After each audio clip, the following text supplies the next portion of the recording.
Hello, Will Perry here. Why loving yourself is so significant and how significance rarely leads to love. So how you doing? Welcome back to another Keeping the Conversation Alive video. Great to see you. Do subscribe if you haven't already. If you get value, don't bother if you don't. So why am I saying significance is why loving yourself is so significant? People often strive for power and importance, significant, to be significant, better than anybody else. And that's because, and it's really interesting, I hear it in so many different ways, because of not being open to love. Now, it would never be that obvious. It would never be that apparent to people unless you tune to this and unless you really look at this stuff. But I hear it a lot. I've recently heard it in Mike Tyson. Tony Robbins is one of his pillars of human needs, significance, and if it's not met, then you're not complete. Somehow you're always missing something, you're always looking for something.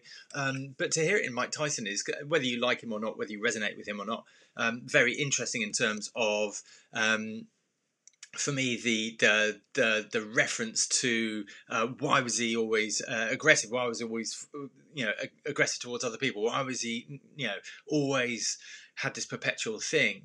But also, you can understand that, and he was an interesting character. But he very quickly said, because I wasn't loved, I was looking for love.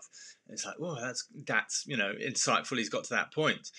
But he says that about other people. Why are they, trying to get because they're not loved? It's like, oh, it cuts it down to a quick. Oh, however, what happens when you're striving for that significance because you feel you're not loved? What's really going on beyond that is that you're not lovable. You're not open to receiving love because maybe lots of people around you love you, but you're closed off to that. Does that make sense? So the next best thing after being closed off to love, if you're not open to love, is significance, to be better than. And that's why a lot of narcissists are successful, because they don't care about people. They want to be significant, and they collect significant people who are significant in their field, because that's important. And they're very closed off to love, and especially loving themselves. But you'd never see that on the God, Trump is an awesome example of narcissism. So you'd never see that on the outside necessarily. You'd see, caring, gestures of caring for other people, and it's completely hollow. When you get caught up in the power struggle, you often cut others out, because then there's a competitiveness, and it's like you're not good enough because you need to do more, and it just compounds the negativity you feel for oneself, which is a vicious cycle. That's a vicious cycle. So that perpetuates it, though it's not obvious, and that's what people often get trapped in and without realizing. And that goes to the generation trap that I talk about. So the depression, the weight, failure, relationships, money, worth, anxiety, all of that stuff is actually perpetuated by the mother of all beliefs at the center. And that's what took me a long time to realize. But it's very interesting in terms of, people go and strive for significance, but there's no satisfaction. So if you've heard about millionaires, if you know any millionaires, there's often this strive, or very successful people, it doesn't have to be millionaires, who seem to have everything, who look good on the outside, but on the inside they're hollow, they're not fulfilled. And that's because significance is maybe the next step on from love, and there might be lots of love around, but you're not closed off to receiving it. You're not open to receiving it. And guess what's at the center of that? That you can't love yourself. Oh, so to resolve your hurt, whatever put the lid on that, whatever created the block in your childhood, and I assert that it's around your childhood, you had something happen that made you think that you needed to put a lid on it. It's a coping mechanism that in the short term worked, in the long term messed you up to a certain degree, closed you off to love, and then significance is the next best thing, and that's a vicious cycle, or art. Then that the healing the hurt is the place to go. And again, that takes me back to Generation Trapped, to this. That belief at the center is the place to go. Healing the hurt that blocks the love.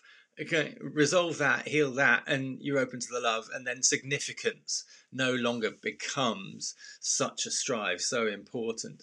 Because, what's at the end of that? What's at the, in A, it never ends. There's always somebody better, isn't there? There's somebody more significant, because we measure ourselves on significance, not on who we are, and not on that love. And that love is, A, limitless, and B, knows no bounds.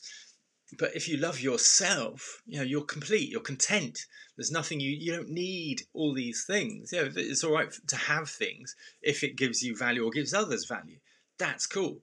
But if it's just a significance, it's an empty and shallow thing. So to resolve the hurt, you need to resolve the hurt to take the blocks away that block your love from loving yourself, and you need to heal the hurt within yourself to take away the need and drive for significance. So my invitation to you, how we do, 5 minutes, nice, almost 6, 5:50. So my invitation to you is to make the connection. All right, make the connection with this love and significance, because low self-esteem actually indicates that you're on the spectrum. So you might have heard me say the test. If you've taken the test already, then, and you know you have low self-esteem, that shows that you're in this spectrum, whereas you're closed off to love to a certain degree. Now, people who are empaths might say, "Oh God, no, I'm really open to love." So open to love, they give of themselves limitlessly till they get really depleted, and then they need to take time for themselves. That's because they don't love themselves enough. Now, again, that might sound counterintuitive if you're an empath. You don't love yourself enough to look after yourself. Whereas you do it for others. You'd say, come on, you've got to look after yourself. You've got to take time for you. You've got to, but do you do it yourself? Make more noises. There you go, more noises. So empaths are the most giving kind, loving, but it's selfless and not looking after the self. And to look after yourself, you need to love yourself and value yourself and feel worthy and be worthy. Can you see the difference there? And that balances things out hugely. And that is all around self-esteem. That's why it's so significant. That's why loving yourself is so significant, and how significance really leads to love. Okay, that's enough from me. If you haven't taken the test, or obviously already, take the test. The link will be around here.